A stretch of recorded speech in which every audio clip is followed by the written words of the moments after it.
ये कहानी है कुछ ही महीने पहले जब मैं मेरे बॉयफ्रेंड के साथ राजस्थान घूमने गई थी। हमारी रोड ट्रिप का आखिरी मुकाम था एक छोटे से गांव में, लेकिन हमारी गाड़ी बीच रास्ते में ही बंद हो गई और हम वहां पहुंच नहीं पाए। बीच रास्ते में सिर्फ हम दोनों थे। दूर ही थोड़ी सी रोशनी दिख गई। गाड़ी लॉक करके हम वहीं चले गए। जैसे ही हम रोशनी के पास पहुंचने लगे, हमें गाने का आवाज़ आया। गांव में शायद कोई जल्लोष था। जैसे ही और पास गए, आवाज़ बढ़ती गई। पकवानों का सुगंध आया और हमारी बढ़ती भूख ने हमें वहां जल्दी पहुंचाया। लोग नाच रहे थे, हर कोई खुशियां मना रहा था। हमें एक छोटा सा होटल भी नजर आया और हम तुरंत वहां चले गए। अच्छा सा कमरा लेकर हमने मैनेजर से पूछा, आज कोई त्योहार मना रहे हैं गांव में?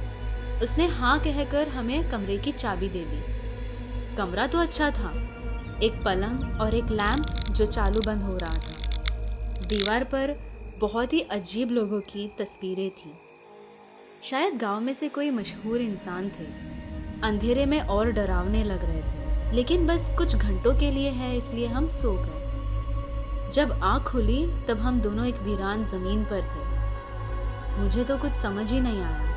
दूर ही रास्ता दिखा और हम हमारी गाड़ी तक पहुंच गए। जब हम गाड़ी के पास गए, वहां जमीन पर एक बोर्ड गिरा था। उस पर एक गांव की कहानी थी। बहुत साल पहले एक राजा ने त्योहार मना रहे गांव पे आक्रमण किया और सारे लोग को मार दिया। कई सालों तक सारे शव वैसे ही पड़े रहे और धीरे धीरे वो सारे घर तबाह हो गए। बची सिर्फ वीरान जमीन। लेकिन उस गांव में जाने से मना ही है, क्योंकि कहा जाता है वो सब हर रात अपना अधूरा जश्न मनाते हैं। ये सुनकर हम वहाँ और रुक ही नहीं पाए।